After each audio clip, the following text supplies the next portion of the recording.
What is world warfare in economics? That is the question that I wish to answer today. We're going to go a little bit in depth on all the systems of the game you can interact with and the like. But first, I would like to clarify that this video is sponsored by the developers Okron Studio. They asked me to take a look at their game. I suggested my usual what is video format style, and they were all for it. So without any further ado, let's get into it. So, world warfare in economics has generally what you would expect from a game of its category, genre, and class. But it is in early access, I would like to clarify.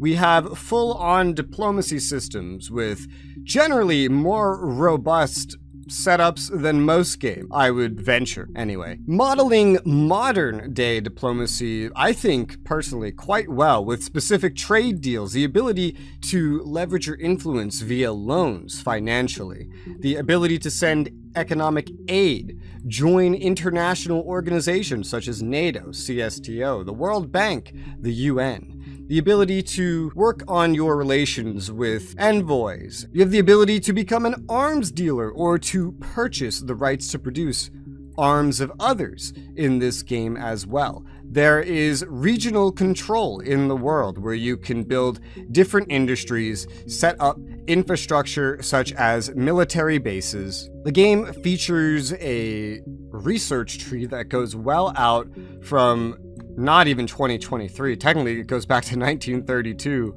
all the way out to 2317 so far, and I wouldn't be surprised if they're constantly adding more.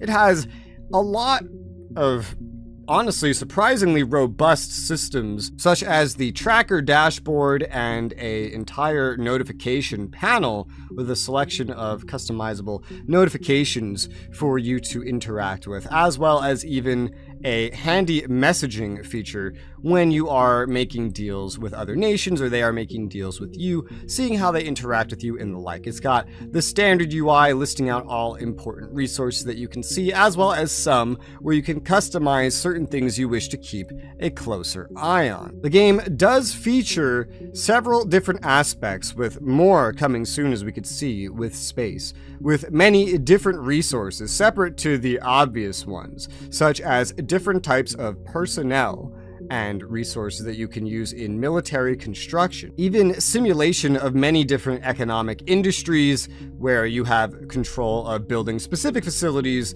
privatizing, nationalizing, subsidizing, as well as trading these resources abroad in specific deals that you can automate or hand off to AI control, along with the ability to take a more macro approach to war as well. You could take a micro approach with a pretty easy to control system here where you can deploy specific military units or collections of them until you get the exact stats that you want for a certain unit stack that you can then send into battle to battle over these regions for yourself, whether you are going for the resources there, to puppet the nation in question, change their government type. There is a surprising amount of simulation to be found in this game, including on the intelligence side, where you can set up networks abroad in different nations, try to dismantle international or national terrorist organizations. The game features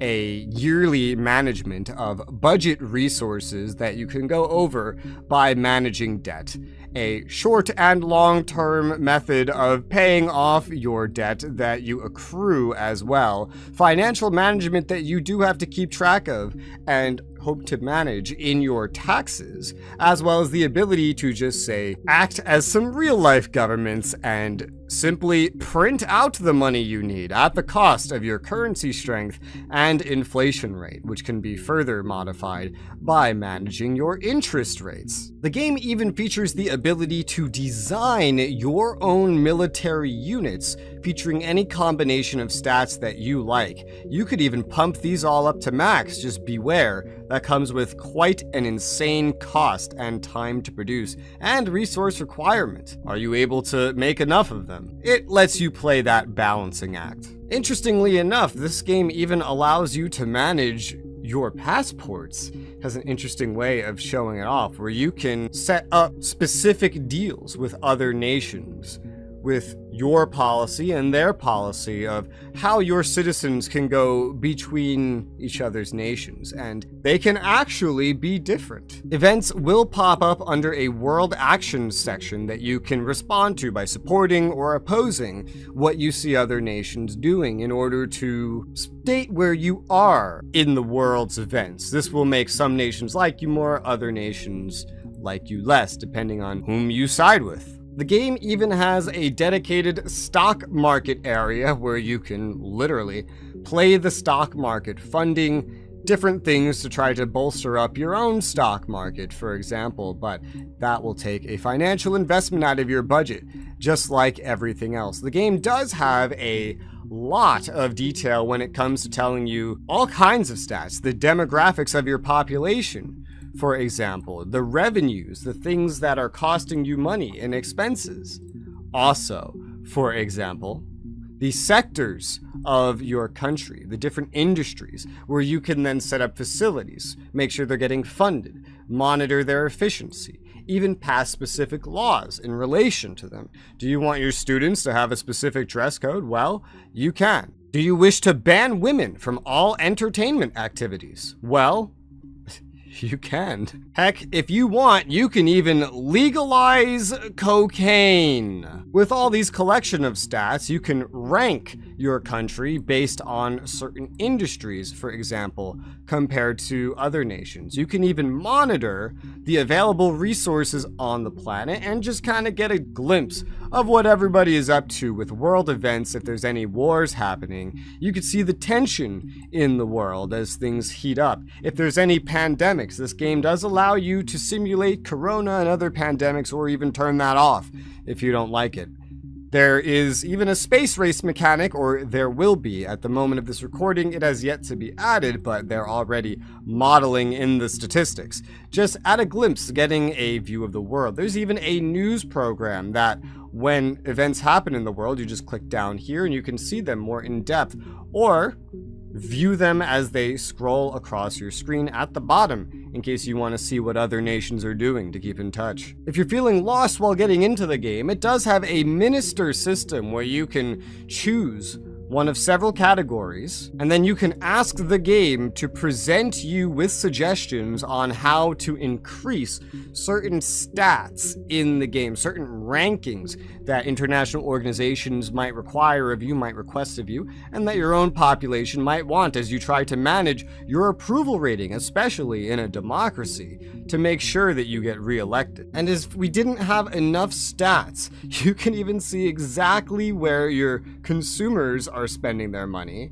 where investments are spending their money, where you're spending your money, and even exports and imports, all in one screen, along with other GDP-related stats. The game has a full-on peace conference system where, regardless of the objectives that you set at the beginning, whether you wish to conquer, devastate, puppet, or whatever, you can actually negotiate with the different sides in a war to get whatever results you want based on how the war has been going, preemptively ending it early, and maybe even going for things that you didn't intend to go for at first. When wars do happen, other nations can try to force peace, send aid to each side, even military aid. You could compare this game to a lot of things, but so far, this game does seem to combine the best features that we've seen, that I've seen, from Superpower, from Geopolitical Simulator, Supreme Ruler,